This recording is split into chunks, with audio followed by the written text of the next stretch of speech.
All right, what's up, guys? Welcome to the Monday Legacy Life team call, and excited to be on here. Have some stuff we're going to talk about, and hopefully get some good questions as we go through this for today. So, yeah, we have 4 months left in the year, and less than 4 months actually. And so I can't believe that we're already that far into 2025.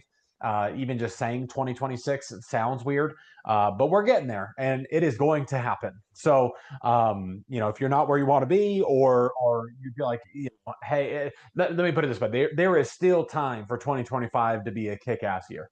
There is still time for 2025 to be a kick-ass year for you, for your family, for what you want to accomplish in this business. And we have an incredible business, just ridiculous. Okay, this business that we have. And so I'm going to talk about some specific stuff on here. If you guys have questions as we go through this, put it in the chat, put it in the Q&A. I don't really care how specific. In fact, the more specific, probably the better. If you want help, maybe going through some cases or that type of thing, I'm happy to talk about whatever you guys want to talk about on this call here today. Otherwise, I'm just going to blab, okay? And it'll be good blabbing. It'll be valuable. But I want to make sure that you guys are getting what you came for, hopping on our Monday call here. So we got a bunch of people on here. I see you guys. What's up? What's up? What's up? And yeah, so here's what I'm going to talk about. And this is just general. This doesn't matter if you're selling annuities. This doesn't matter if you're selling IULs or life insurance or final expense or term, or if you're calling ethos leads or vertical leads or direct mail leads, or really, quite frankly, whatever you're doing. The number one reason that I see agents miss sales, the number one reason that I see agents miss sales that they could have otherwise made is usually, okay, it is usually because they didn't do a good job finding out why. Why did they fill out the form? Why are they looking for, IULs? Why are they looking for annuities? Why are they looking for life insurance? Why did they mail the thing back in there? And you hear us talk about it. It's in our training everywhere.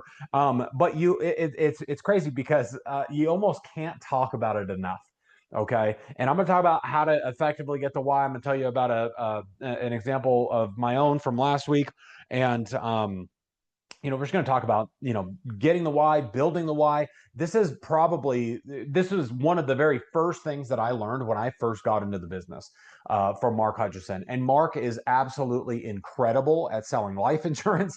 He's incredible at teaching people how to effectively help people, get life insurance, help their clients get life insurance. And this is one of the first things that he just like pounded into my head. Okay, was you need to find out why they filled out the form. You need to find out why they're searching for life insurance, or why they're searching for an IUL, or just we got to find out why. Like, where is the motivation? Where is the meat on the bone? Okay, and for a lot of us, not all of us, but for a lot of us, we're calling ethos leads. Okay, and these ethos leads are great because they're cheap. There's a high answer rate. The people want life insurance. Obviously, they already started filling out an application online. They just didn't get it finished.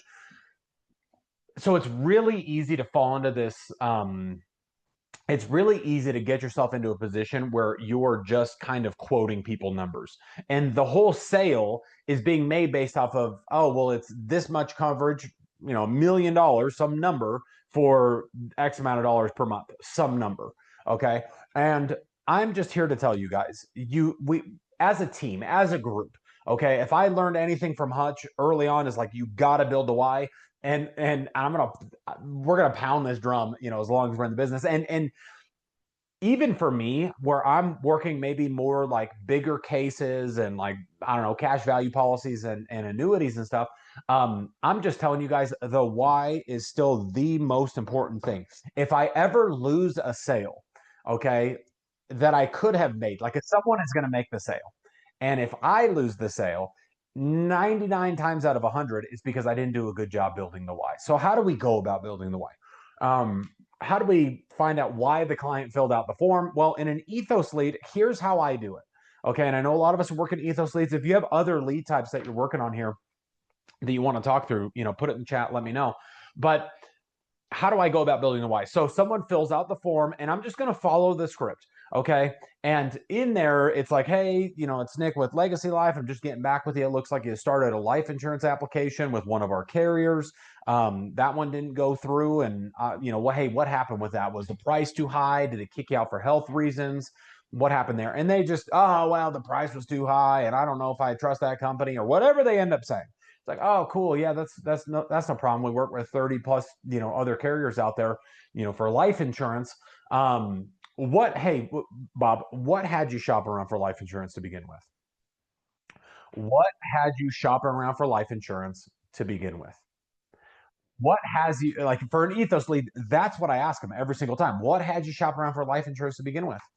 And they're going to give you some sort of an answer. Well, hey, I've got this term policy and it's $1 million and it runs out in 2 years. Okay. Um, okay, great. So now you have something. And here's the mistake that I see most agents make is they'll get an answer. Okay. Doesn't mean it's the answer. They will get an answer. And the client, 9 times out of 10, okay, the first time you ask them any sort of why question, that's not just, hey, X amount of coverage for Y amount of dollars, they're going to deflect. They're going to give you some surface level answer. Oh, I just want to make sure that my wife and kids are taken care of if something happens to me. And I'm here to tell you, if you lose that sale and if you stop there and then you lose the sale, that is not a sufficient why. Okay. You need to get something that you got to, there needs to be some sort of meat on the bone. Okay. For a lot of us, we accept the client's surface level answer. And I'm just telling you, you're going to lose a lot of sales if all we're dealing at is at the surface level with the client. Okay. So, hey, what had you shop around for life insurance to begin with? They're going to give you some sort of an answer. Okay. I had a phone call last week with a client. And the client, I said, hey, what has you shop around for life insurance? And he goes, well, I'm working with this tax guy, and the tax guy says I need to get life insurance. Okay. And I'm like, okay, that's great. How much are you looking for? Oh, I'm looking for $1 million. Okay, cool. $1 million worth of coverage. And again, a lot of us will stop right there. Here's what I did on that call and what we all need to do is we need to slow down just a little bit. Okay. We need to slow down a little bit and say, okay, so he said you need to get $1 million worth of coverage. What does it look like for the $1 million? So he suggested $1 million. What does it look like for your family if something happens? And his first answer to that was, well, it would kind of be a disaster. Okay, so hey, if you pass away, it's a disaster for your family. So you want to get $1 million. What does it actually look like for your family? Like, is it a struggle for your wife and kids? Help kind of paint the picture for me. Okay, and I say that to him, and he goes, well, actually, my wife is going to be fine. She earns enough income to cover all the stuff for our family and the kids and all that kind of stuff. What really has me concerned is I bought a business and the business has a bunch of debt. And if I died, my wife and my kids would have to figure all this stuff out with the business, pay off all the debt from the business, and all this other kind of stuff. And that's what he tells me. Okay, so it's not even necessarily like, hey, if he loses his income, the family's up a creek. Like, they're kind of okay. Really, what it is he doesn't want them to have to deal with like the business and the business debt and all the stuff that comes along with the situation for this guy in particular. Like, he purchased this business and it has debt. Okay, so like, okay, you want to get, and how much debt does the business have? Like, let me ask that question.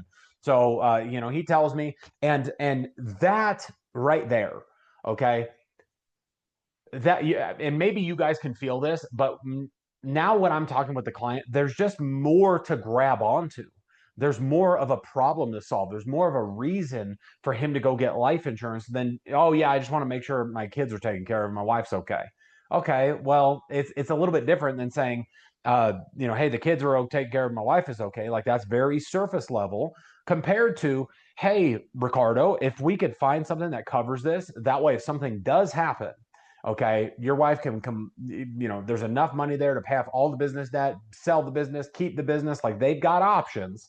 If we could find something that covers that and it fits the budget, is there anything else that would stop you from moving forward? Okay, that's different than just saying, hey, if we can get covered so your wife's, in good shape if you die. There's more meat on the bone there. Okay. And I hope that this is making sense to you guys. And how do we get to finding a better why? We have to ask better questions. If you ask good questions, you get good answers. If you ask crappy questions, you're going to get crappy answers. So, what are some good questions that we can ask people? The first one, just to open the door, is what had you shop around for life insurance to begin with? What had you shop? What has you looking into life insurance to begin with? They're going to give you an answer, okay? And a lot of times the answers that they give you, like I said, they're surface level, but it'll still lead. It can still lead to another good question that you as the agent can ask, okay? And so, hey, what had you shop around for life insurance? I had someone else the other day that was like, hey, I've got like this $2 million policy that's running out. Okay. And it runs out in a couple years. And then I've got another, whatever it is, $1 million through work. And, or maybe it was the other way around. They've got $1 million that they own and they've got $2 million through work. And the $1 million that they own that's not through work is the one that's running out. And so, okay, cool. So you're looking around because this $1 million is running out, but then you've still got the $2 million policy through work. Yeah. Okay. Here's another good question. What has you like? Are you worried that $2 million isn't enough? Like, why even shop? Why not just let the $1 million run out and just call it good? Like, are you worried that $2 million isn't enough? Make the client explain their thought process. Okay. Like, so many times we talk with people out there and they're like, oh, well, I've already got this policy and this policy. I'm just looking for a little bit of something extra. Like, make them defend why they want the extra. Okay. Because obviously they do, but you don't know why. Okay. So ask them why. Like, hey, what has you worried that the $2 million from work isn't going to be enough? And slow it down and see if you can get a good answer to that. See if they have a good answer to that. Okay. And it doesn't always work perfect, especially if we're doing this virtual. If we're doing this over the phone, like, you're not there to sit with somebody. So it is a little bit different, but it doesn't mean you can't ask better questions. Okay. What has you shopping around for life insurance to begin with? Why, if they've already got some coverage, and they're just looking like for some more coverage, well, what has you worried that, why do you think the 500,000 that you've already got or the 2 million that you've already got isn't enough? Have them explain that to you, because that's where you're going to get something more that you can grab onto, something that you can actually work with. That's not just, oh, well, the cheapest million is this Transamerica product and blah, blah, blah, blah, blah, blah, blah, blah. Okay. People aren't buying an insurance product. People are buying a solution to a problem. Okay. Like, for my client, the problem is if he dies, his family has to deal with his business and business debt. And it's just that he doesn't want to leave them a pain in the ass. Okay. That's the problem. Okay. Well, I can help him solve that problem using life insurance. Okay. And so I hope you guys can feel the difference a little bit of, actually asking good questions and getting good answers and just having more to deal with, like something that you can actually grab onto and help the client solve, a real problem in their life that life insurance might be the solution for. Okay. What are some more good questions?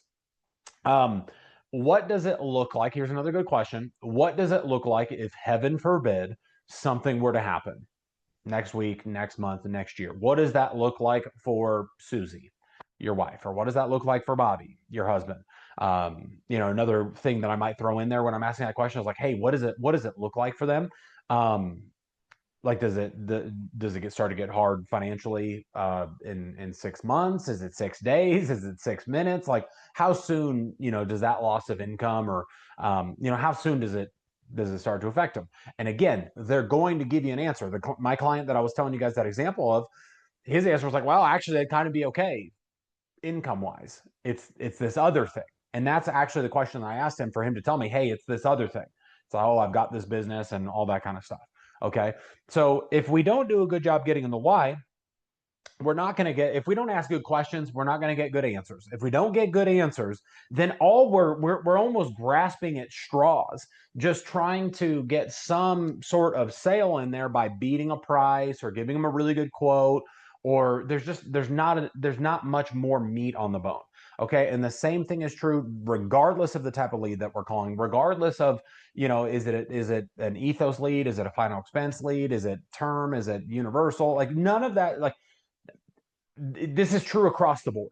Okay. This is true when I'm talking to annuity clients. This is true for everybody out there. We have to find out why, like, where is the problem? if we don't find out where is the problem, how are we gonna provide a solution when we don't even know the problem? It's almost like if you were to go to the doctor's office and they never found out what was wrong with you, and they just start prescribing solutions. Oh, hey, let's get you on Eliquis. This is a great medicine, and like they don't even know what the problem is. Like that would be malpractice. Okay, well, it's also malpractice in the life insurance business or just our business, life insurance, annuities, all that stuff. It is malpractice. Okay, if you try to prescribe a solution without actually knowing what the problem is. Here's some questions in here. What if they say, "Oh, I just saw the ad," as their why? Okay, cool. Yeah, so you saw the ad. What piqued your interest about looking into life insurance? Like, do you currently have coverage? Like, I'm questions are the answer. Okay, so ask them some more questions. Well, you saw the ad. You obviously it's about life insurance. What piqued your interest when it came to life insurance? Um, that's what I would say to that, and just see if you can get a deeper reason. Like people aren't just randomly like think about you. If you see an ad for something that you don't want or that you're not interested in, do you stop and start filling out an application to purchase said thing? No, no, you don't. Okay, neither do our clients. Okay, they're not filling out an ad, to go purchase life insurance if there's not something there. Okay, let's see here. When they're pretty distant and won't talk about why, or it's so generic that it doesn't matter, and they only want to quote, "Do I walk from the lead?" Oh, I don't, but I also don't fully give up on trying to find out why they're getting life insurance. And here's the way that I think about it is, and the way that I go about doing it is, I'm gonna like if they're real. So the question is, if they're really surface level and kind of distant, talking about the why. I won't give up on trying to get the why. And most people aren't going to immediately get emotional with you on the phone. We can't expect them to. Okay. But I'm still going to poke around. Okay. Like I'm still going to kind of poke around and try to nicely, professionally find out like, hey, what's the purpose of this? So like, what are some other questions that you can ask, especially if they're giving you surface level, like, oh, just want to get some coverage in place. Oh, I just want to make sure my wife's taken care of. If they're giving you real surface level answers, some other things that you can ask is something like, hey, okay, cool. So, you want to get some coverage in place? Do you know how much you want? Oh, well, I want, $1 million. Okay, cool. And how did you come up with that figure? How did you come up with $1 million worth of coverage? Did someone tell you that you should get a million? How did you come up with that? Okay, with that amount. Make them explain kind of how they came up with a million or 500,000 or 50,000, whatever the number is. Okay, and okay, yeah, they'll give you some sort of answer. All right, cool. And then who are you going to want to make the beneficiary on something like this? You know, oh, my wife. Okay, cool. So really, and I'll kind of reiterate some of their words back to them. So really, you're wanting to, get this $500,000 worth of coverage, have your wife get that should something happen. And is that really to take care of, maybe a lot like loss of income? Is that like, is that to, cover a mortgage? Like, what were you thinking the $500,000 will cover here for Susie? So again, that is different. It's a little bit different than it's maybe a little bit more of a logical way of getting to the why, but I'm still going to try to poke around and see why are they shopping for life insurance. You know what I mean? What is the motivation here? What piqued your interest when you were looking into life insurance? Who are you going to make the beneficiary on your policy? If they're really distant, I'll ask them maybe some more logical questions, and I'll try to poke around and get something there. Okay. The worst clients and the worst conversations that you can have with people like, oh, well, I'm just looking to I want to see if you can beat a price, because then you're just a quote person. Like they could go probably find quotes online by themselves without you. You know what I mean? So we don't want to just be quoters and application doers. Okay. We want to help these people solve a real problem as much as we can. And it's not always the easiest thing. What I'm saying is, I don't give up on the lead, but I'm going to I want us to all try our darndest. I want us to really try our best to try to get a why, because it's just going to serve us. We end up helping our client actually solve a very real problem rather than just being a quote person. Okay. And we can talk more through this. Let's see, another question on here. A common response I get when I dig for the why, asking many of the questions I highlighted, they say something like, the family will be fine. We've done well. I just want to leave a little extra. I have plenty in place, just want to add a little bit. So they simply won't go beyond that without shutting the conversation down or hanging up. What are some ideas there? So in a situation like that, I would give them, like, they're giving you kind of maybe some pushback. Oh, the family's gonna be fine. Oh, we got it. We just want to get a little bit extra. That's where I would ask them, like, okay, so when you say you already got a little bit, get specific with them. Hey, are you saying that you already have enough money in assets and retirement accounts and things like that, where hey, the life insurance is just kind of extra, or you've already got a bunch of life insurance? Like, let's find out, what do they have? Okay. Let's just say, we can talk about both those scenarios. Let's just say that they've got a bunch of retirement accounts, and oh, well, we've got $3 million over here, and blah blah blah blah blah. Talk to them. That might be an opportunity to talk about retirement solutions and things like that. Okay, maybe it's fit, maybe it's not, whatever. But there might be an opportunity there. And I've made a lot of annuity sales because I will take the opportunity when they're like, oh, well, I don't even really need life insurance, I'm so rich. It's like, wow, okay, so it sounds like you guys have done really well. And I'll just take it to I'll start talking about retirement solutions, like, oh, cool. So is it all in 401ks? Is it in IRAs? I'll start questions down that path. If they're like, well, we've already got a bunch of life insurance, so it's kind of taken care of, we're just looking for some extra. That's where I would make them defend it. Like, okay, so how much life insurance do you currently have? Oh, well, we've got $500,000. Okay, cool. And I'll try to get the details on that. Like, okay, in what company do you have it with, and what do you know what kind of policy it is? Is it one of the temporary ones? Does it run out? Does the price ever go up? I'll try and get some details on that, because we might find a problem there. And let's say that they have $500,000. I'm like, hey, all right, Bob, yeah. So you're just really looking for some extra coverage. How much extra were you looking for? Oh, I'm looking for another $500,000. Okay, cool. And hey, what has you worried that 500,000 isn't enough? Like, why even look for another 500,000? Like, I'm giving them pushback. Like, why are you even looking into this? And again, if their answer is really, really, surface level, I just give them a little bit of pushback and try to poke around and find out, why are we even doing this? Like, why did you even start an application with Ethos? Well, I just want to get, they're going to give you some sort of an answer. Oh, well, I really want to leave $1 million.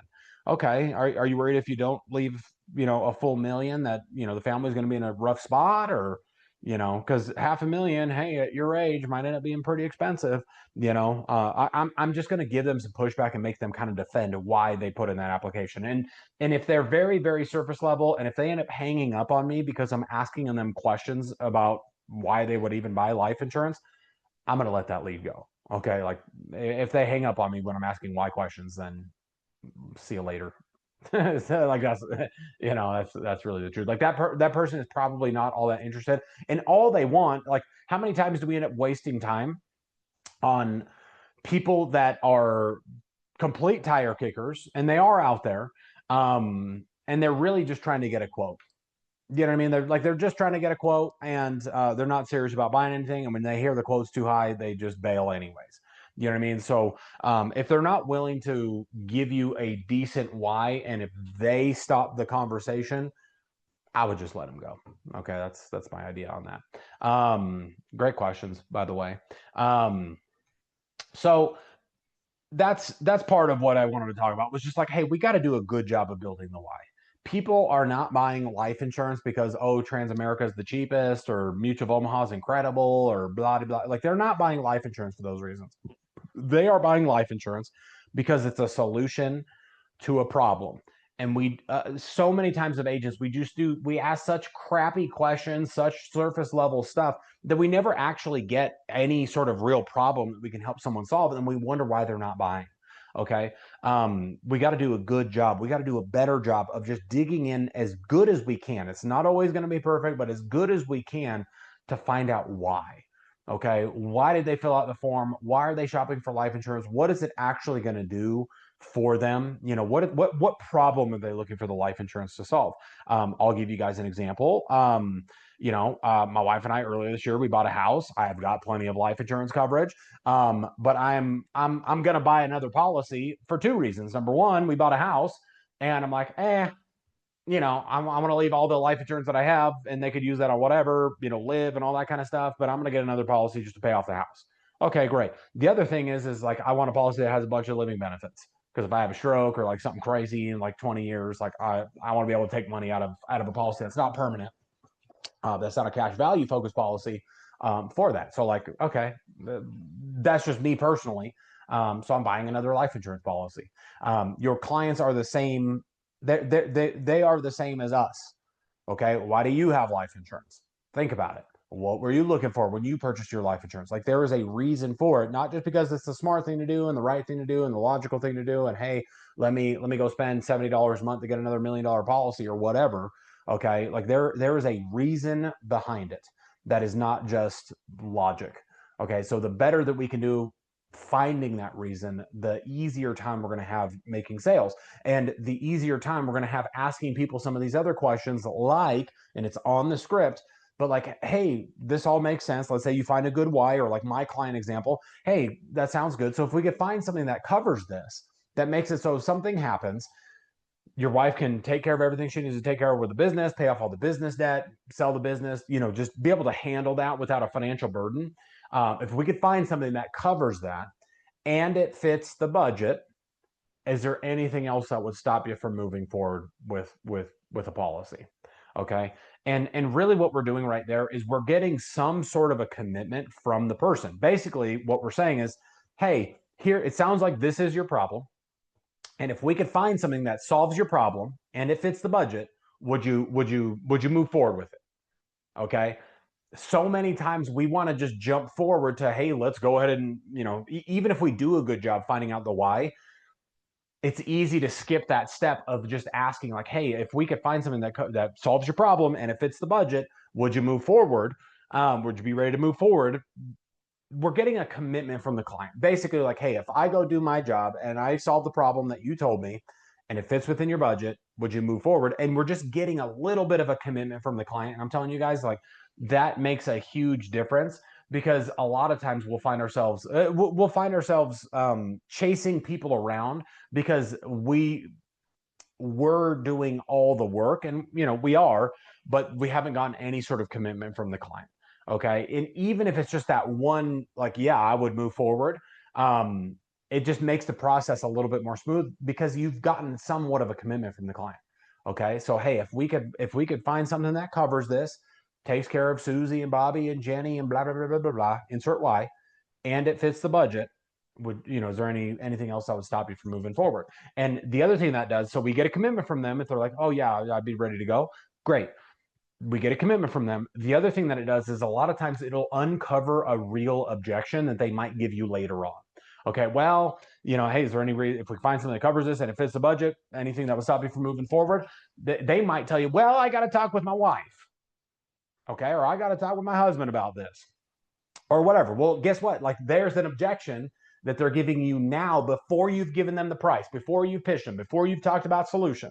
Okay. And objections are always easier to overcome before you move to solution than after. Okay. So what you can do, if they got to talk to somebody or we got to make sure it fits the budget. Yeah, totally. If we find a way, find something that covers it, fits the budget. Do you have a kind of a budget set in place right now? No. Okay. Oh, you got to go talk to your wife and find out what the budget is. Like it'll just uncover some of these objections before they come about. Or sometimes they're like, well, I can't do anything right now. I don't get paid till the 15th. There's an objection that you probably would have gotten on the back end that now you're getting on the front end, and you can deal with it a little bit easier on the front end of it. Let's see, another question here. It says the cancels are the ones that are approved and then ghost have been the ones with the strongest why of the ones I have in process. Is this part of the business? So the people, the cancels are the ones that are approved and then ghost have been the ones with the strongest why. Is this part of the business? Lately has happened at a rate that feels high to me, about 20% of the numbers submitted. They've said they commit and filled out the app with all the info. Thoughts? If they usually, do you mind here's what I'm hearing is like the people that it's like your question I think is the people that have the strongest whys and that get approved have been ghosting you.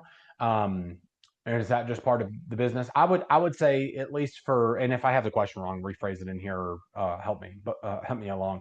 But the people that have the strongest whys are usually the easiest ones to just get through the process, get approved, all that good stuff.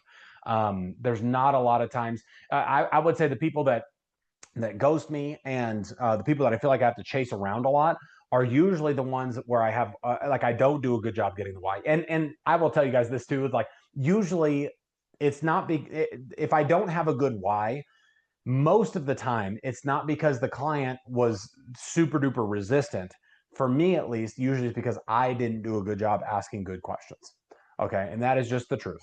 Okay, and I can't tell you how many times I get off the phone with somebody and I don't make the sale, and I'm just like, damn it, like I know better. Like I should have gotten the why. I should have spent more time. I should have slowed down. I should have figured out why are we actually looking into life insurance, and I'll lose the sale because I didn't do a good job asking good questions. Now, if you do everything and you do a good job finding a good why, and then they're ghosting you and all this other stuff, some of that might just be out of your control. It might just be part of the game, part of the business.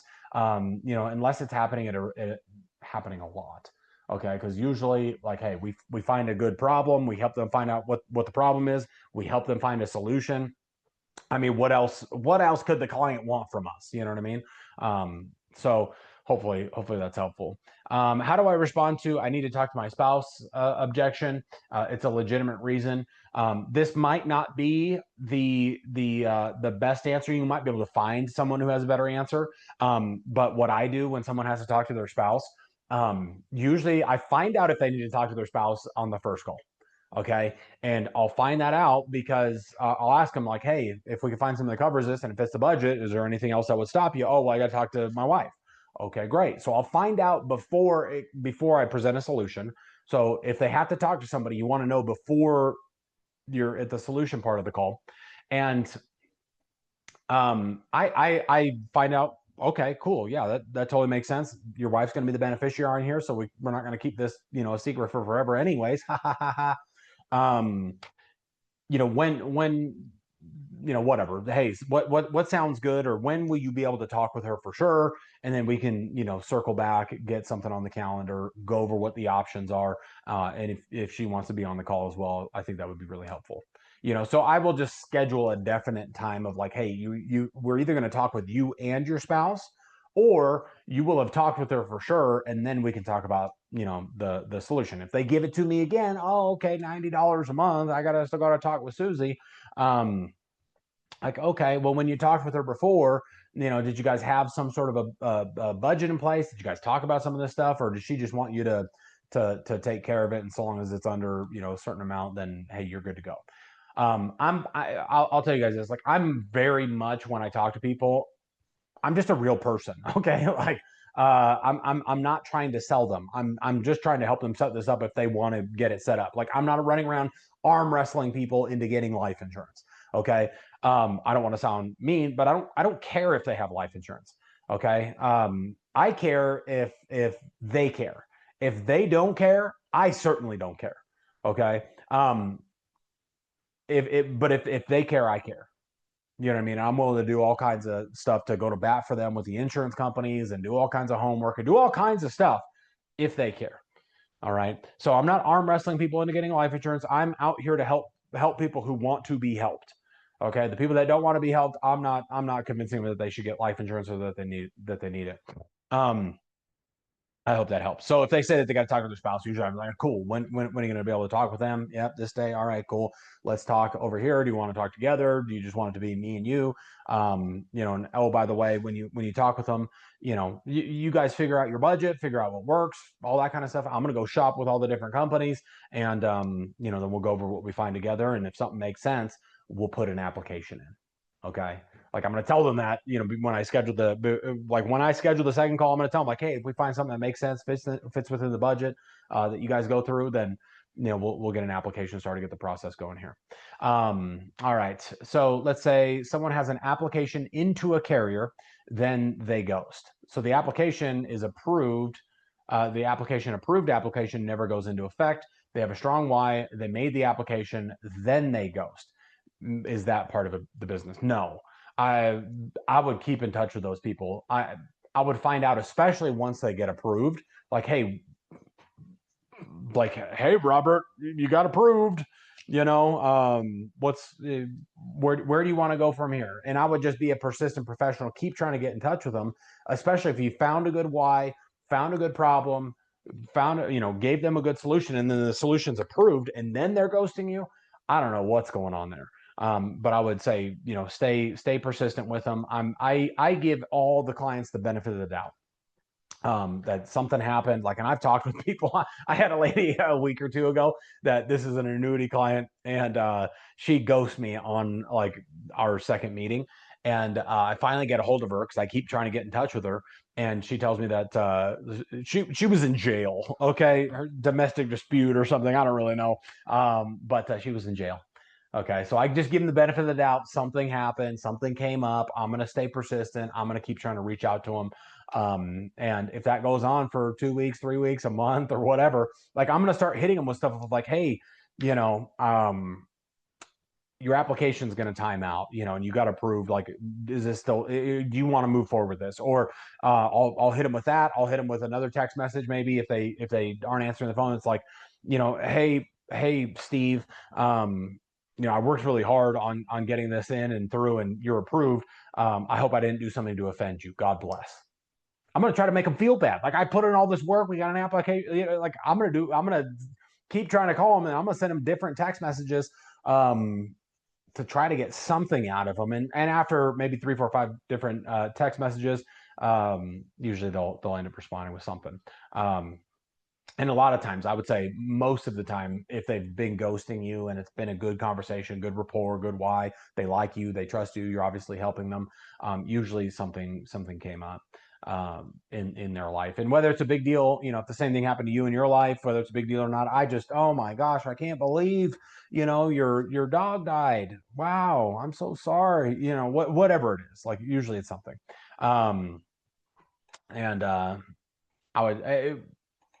I forgot what I was even saying, but the main point here is just hey, let's do as good of a job as we can building the why. People aren't buying a product, they're buying a solution to a problem. And if we are trying to push a solution on somebody and we don't know what the problem is, okay, we're going to have a hard time. We're going to be pushing a rock up a hill. We're going to be pushing dead bears up trees. Okay. If we find out what the solution is, or if we find out what the problem is, and then we can help them with the solution, it just makes the whole thing easier, because it's not just about, oh, I want 500,000, okay, for $50 a month. If that's the problem and the person's too old, it's just there is no solution. Okay. But if the problem is, hey, I want to make sure that there's enough money to take care of this or that or whatever, when that day comes for me in my life, hey, maybe it's 250,000, but that still solves the problem. Okay. So we want to get good at diagnosing the problem, finding out the solution, presenting that to the client. And then, throughout the whole process, we gotta be persistent. You gotta be a professional. You gotta, I do all kinds of stuff. When I'm following up with people, I will apologize. If they no-show me, hey, I'll finally get a hold of them. Hey, Susie, I'm so sorry we missed our meeting last week. Susie ghosted me. She ghosted me. Okay, but I'm sorry. All right, and again, it's just part of being a professional, rather than Susie, you missed your appointment last week with me. I'm a little upset about that. I worked really hard on your quote. Where were you? I'm not gonna do that. I'm gonna apologize. Oh my gosh, I'm so sorry we missed our meeting last week.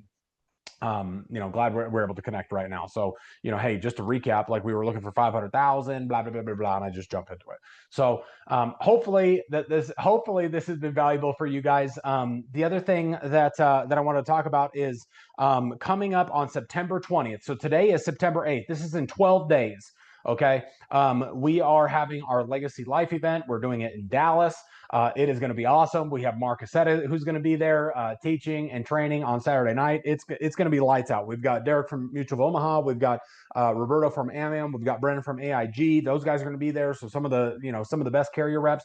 And so get your tickets. Like if you're coming to Dallas, get your tickets. And if you're on the fence, like, hey, should I come to Dallas? Should I not come to Dallas? Ultimately you make that decision for yourself, for your family. But unless like if you don't have anything going on that weekend, okay, and your business isn't where you want your business to be, then you ought to come to Dallas. Like we are going to be talking about strategies, tactics, the words, okay, and we're putting a bunch of stuff together for all of you guys to learn from the top people. And it's not just going to be we're putting a lot into this event. Okay, we're putting a lot into this event to make it as good as humanly possible. And so if you're not where you want to be in the business, you should be in Dallas. If you want to advance where you are in the business, you should be in Dallas. Okay, and I know we have some people that are having kids and all kinds of stuff. Like, listen, don't come if it's going to be a detriment to your family. If it's not going to be a detriment to your family, like a big negative to you and your family, you should come. You should come. The tickets are $50. You can get them on legacylife.co/events. Okay, it's $50. That just helps us, cover the cost of the room. And 50, whatever. It's $50 to go, or 51 once you pay the little thing.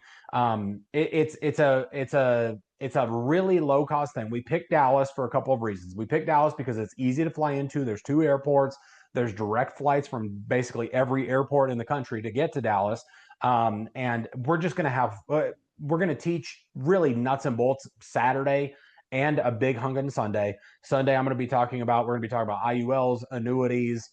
Saturday, we're going to be talking about all the nuts and bolts, how to sell, how to go make 6 figures and beyond, selling in this business. We're going to have handouts. We're going to have there's lots of time, effort, and energy that we're putting into this to make it a really good event. So if you don't have your ticket yet, go get your ticket, legacylife.co/events.